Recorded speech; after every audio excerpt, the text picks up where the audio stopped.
কুম্ভমেলাত সংঘটিত হৈছে ভয়ংকৰ অগ্নিকাণ্ড জ্বলি গ'ল ৫০টাতকৈ অধিক তম্বু প্ৰয়াগৰাজৰ মহাকুম্ভমেলাত সংঘটিত হৈছে ভয়ংকৰ অগ্নিকাণ্ড দেওবাৰে কুম্ভমেলাৰ ১৯ নং ছেক্টৰৰ এটা তম্বুত অগ্নিকাণ্ড সংঘটিত হয় আৰু এই অগ্নিকাণ্ডত জ্বলি যায় ৫০টাতকৈ অধিক তম্বু কিহৰ পৰা এই জুইৰ সূত্ৰপাত হৈছে এতিয়ালৈকে জানিব পৰা হোৱা নাই কিন্তু তম্বুৰ ভিতৰত থকা গেছ চিলিণ্ডাৰৰ বাবে এই বিস্ফোৰণ হ'ব পাৰে বুলিও একাংশ লোকে প্ৰকাশ কৰিছে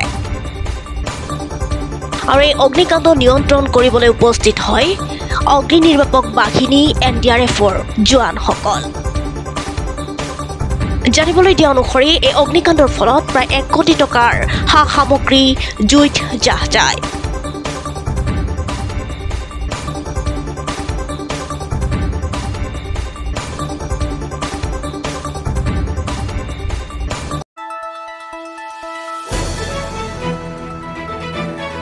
দ্য নিউজলেণ্ডছ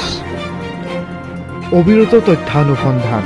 আপোনাৰ সেৱাত খবৰ সন্ধান দ্য নিউজলেণ্ড